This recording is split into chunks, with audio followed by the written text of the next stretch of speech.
guys! Hello mga idol and hello sa aking mga followers. Lalong-lalo na sa mga kaibigan ko dito sa Masbate City and sa mga taga-Aroroy Masbate, shout out po. So for today's video mga idol, ay ipapaalam ko sa inyo kung ano ang mga ginagawa ng mga cleaners dito sa Amon company. So kung ano ang mga trabaho ng cleaners. So ganito yun mga idol. Kung ikaw ay cleaners na pangloob ng office, ang gagawin mo lang ay syempre lilinisan mo yung sahig na yan. Tapos itong mga office table, punas-punasan. Ayan. Tapos ayan, binabacuum yan. Ay yung parang parang tawag yan, parang vacuum na itulak-tulak mo lang. So ganoon lang po mga idol ang ginahimo sa mga cleaners na pangloob ng office. So hindi naman malawak ang iyong pagtatrabahuan dahil area by area po. Halimbawa, yung area na yon mula doon papunta dito, papunta dyan ay area mo. So yan lang po yung lilinisin mo sa loob ng 8 hours na duty. I-map mo yan, punas-punasan yung mga ganito bago mag-upo yung mga boss. Yan, punasan lang, mga ganyan lang. So, ganun lang kasimple ang mga trabaho ng cleaners dito sa Saudi Arabia na mga kasama ko. So, ayan, ganyan lang area. Halimbawa ikaw ay naka-area ka dyan, papunta dito. So, yan lang kalaki ang imong lilinisan sa loob ng 8 hours. Tapos, doon sa likod. Kasi mga idol, itong area na to, malawak ito hanggang doon. So, ang cleaners dito ay mga 4 yata na tao or 3. O yung mga 4 or 3 cleaners dyan. So, area by area. Kunti lang yung area na paglilinisan mo sa loob ng 8 hours. Tapos, kung ikaw naman ay T-boy, ibig sabihin taga-timpla ka ng kape. So, ito yung kitchen mo. Kung ikaw ay T-boy or T-girl, ito yung kitchen mo. Diyan ka uupo, diyan ka pipwesto. Tapos pupunta yung mga boss. Kung ano yung kape yung hihingiin nila ay ititimpla mo lang. Yan. Tapos kung ang boss ay ayaw magpunta, tatawag lang sa'yo sa telepono or kaya sa cellphone mo. So nandun yung mga boss sa mga office nila. I-deliver mo lang dun yung kape na order niya. So ganun lang mga idol. Kapag ikaw ay T-boy or T-girl, wala ka masyadong gagawin. Nakaupo ka lang dyan. Dahil yan mga titimplahan mo yan. Pagpasok mo pa lang, titimplahan mo na yan. Tapos, uupo ka lang dyan. Andito yung machine. Pipindot-pindot ka lang kung ano yung order ng boss. Tapos, ihahatid mo doon. Pagkatapos mo hatid, upo ka na naman dyan at mag-antay ng tawag ng boss. So, ganun kasimple ang trabaho ng isang T-boy dito sa amin. Palaging nakaupo, palaging nagsi-cellphone kasi hindi po bawal dito mag-cellphone mga idol. So, kapag ikaw ay T-boy or T-girl, diyan ka lang nakapwesto sa upuan mo, mag-antay ka ng tawag ng mga boss kung ano yung gusto nilang kape. Ganun po yung T-boy or T-girl, taga-timpla ng kape. Tulad na sinabi ko, pag cleaners ka, ganyan lang yung area mo hanggang doon. Yan, lilinisin mo yan pagpasok mo.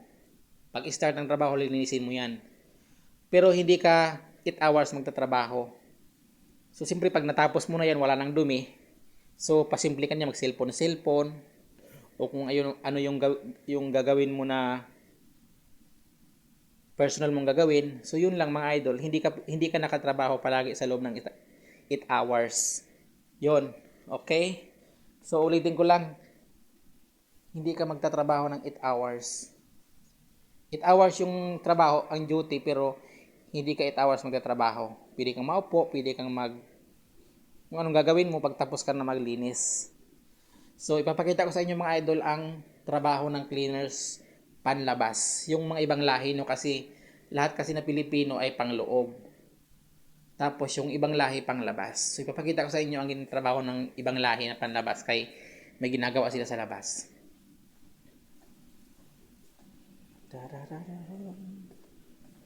So ayan sila yung mga ibang lahi na panglabas.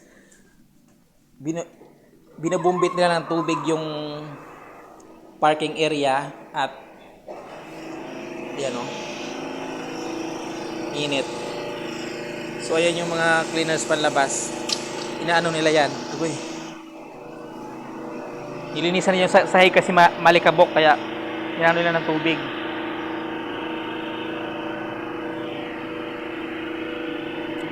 So naka-on duty ako ngayon.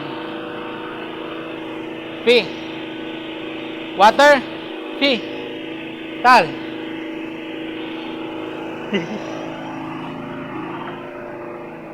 So naghihingi ng tubig yung cleaner. O di ba mga idol, ang lamig-lamig dito sa amin. Yan, shout out sa aking mga followers. At saka maganda mga idol dito sa amin kasi siyempre pag panloob ka ay malamig kasi lahat ng sulok ay aircon. So yan, ganun lang. Ikot-ikot muna ako dito. Yan, pag cleaners ka lilinisin mo yan, pagpasok mo sa umaga.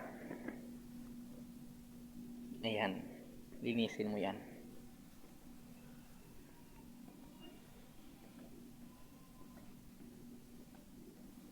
Pupunasan yung mga table. Tapos yung sahig. Pero mga idol, hindi map yung ginagamit dito ha. Hindi map. Ano siya yung parang kakaiba siya. Ginagamit diyan, hindi siya map. Kasi yung minamap lang dito ay CR. So yun lang mga idol, naka 7 minutes tayo. Ayan, sana na intindihan niyo ang aking explanation kung ano ang trabaho ng isang T-boy at ng cleaners. Kita ba ako? Silip muna ako sa camera. Ayan. Papakita ko sa inyo siyempre mga idol.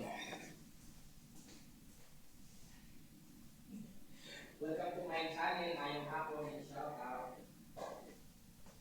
Siba, nagpakita lang ko mga idol sa inyo.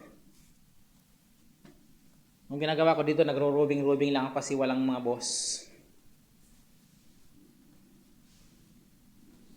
Tapos syempre may mga libreng ano dito sa amin, libreng tubig. So, pakita ko muna yung halaman na maganda. Yan o. Ganda ng halaman.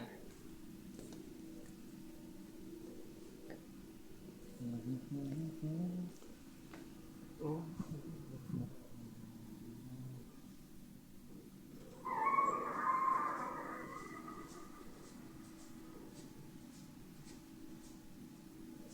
Boss.